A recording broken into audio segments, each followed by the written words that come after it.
हम लोग सीटेट के लिए इंपॉर्टेंट एमसीक्यू करने वाले हैं। पहला सवाल है, निम्नलिखित में से कौन सा बंदरगाह अफ्रीका महाद्वीप में नहीं है? ऑप्शन है केप टाउन, पोर्ट एलिजाबेथ, दार एस सलाम, अदन। तो कौन सा बंदरगाह अफ्रीका में महाद्वीप में नहीं है? तो इसका आंसर हो जाएगा अदन। अदन है सो अफ्रीका में नहीं है। बाकी केप टाउन, पोर्ट एलिजाबेथ और दार एस सलाम जो है सो हमारा अफ्रीका में है। अगला सवाल है, पौधों के पोषकों की विलेयता और प्राप्यता संबंधित होती है? मृदा पीएच, मृदा संरंध्रता, मृदा तापमान, मृदा रंग। तो पौधों के पोषकों की विलेयता और प्राप्यता संबंधित होती है हमारा मृदा पीएच से। अगला सवाल है, एक ही पोषण स्तर के जीवधारी हैं? चीता और जंगली सुअर, हिरन और मधुमक्खी, सांप और केचुआ, कौवा और गाय। एक ही पोषण स्तर के जीवधारू है हिरन और मधुमक्खी। Option number B. अगला सवाल है, जीव वैज्ञानिक 5 जून को क्या मनाते हैं? डार्विन का जन्म दिवस, विश्व स्वास्थ्य दिवस, विश्व पर्यावरण दिवस या विश्व जनसंख्या दिवस। तो जीव वैज्ञानिक 5 जून को मनाते हैं विश्व पर्यावरण दिवस। ऑप्शन नंबर सी हमारा सही उत्तर है। अगला सवाल है, परितंत्र का महत्व केंद्रित होता है ऊर्जा के प्रवाह में, पदार्थों के चक्रण में, उपयुक्त, दोनों उपयुक्त में से कोई नहीं। पारितंत्र का महत्व केंद्रित होता है ऊर्जा के प्रवाह में और पदार्थों के चक्रण में, उपयुक्त दोनों में। ऑप्शन नंबर सी इसका सही उत्तर है।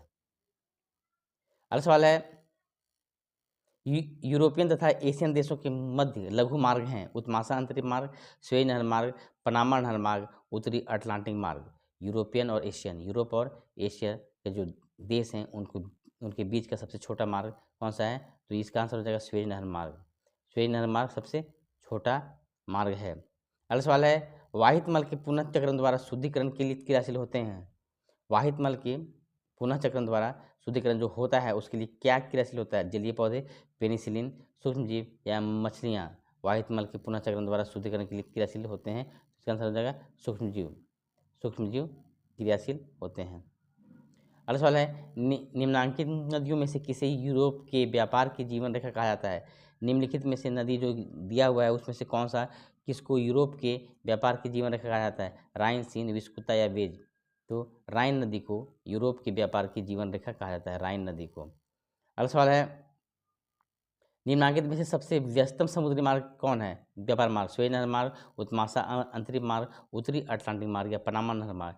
तो सबसे व्यस्तम समुद्री व्यापार मार्ग है उत्तरी अटलांटिक मार्ग। अगला सवाल है, यूनियन पैसिफिक रेल मार्ग कहाँ स्थित है?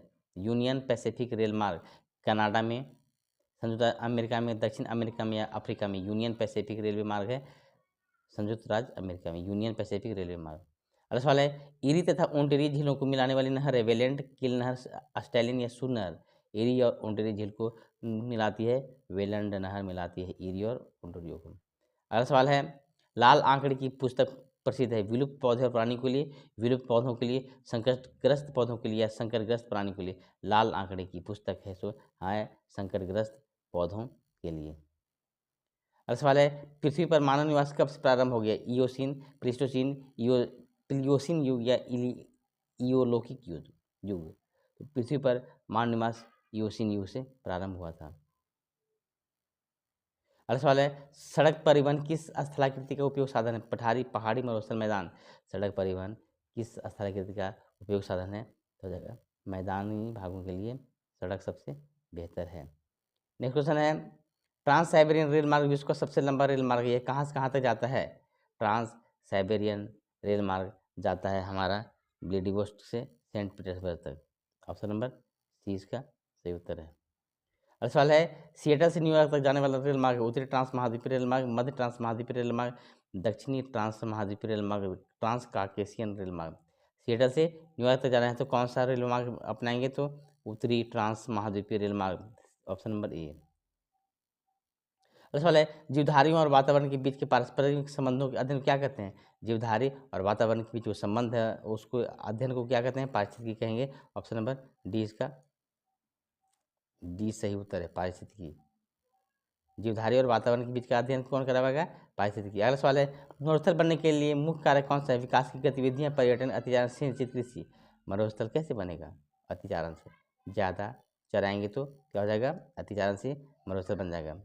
अगला सवाल है, भूमि अपरदन को रोका जा सकता है अतिचारण से, वन वनस्पति हटाकर वनारोपण से चारण बढ़ाकर। तो भूमि अपरदन को कैसे रोक सकते हैं, भूमि अपरदन को रोकेंगे वन लगाकर, पेड़ पौधों को लगाकर हम भूमि अपरदन को रोकेंगे। अगला सवाल है, सड़क परिवहन किस स्थलाकृति का उपयोग साधन है, पठारी, पहाड़ी, मरुस्थल, मैदानी। सड़क परिवहन मैदानी, अभी किए थे, एक क्वेश्चन लगता है रिपीट हो गया। सड़क परिवहन मैदानी भाग के लिए है। अगला सवाल है, अगला सवाल क्यों रहेगा नहीं, नेक्स्ट अगली वीडियो में। Thanks for watching.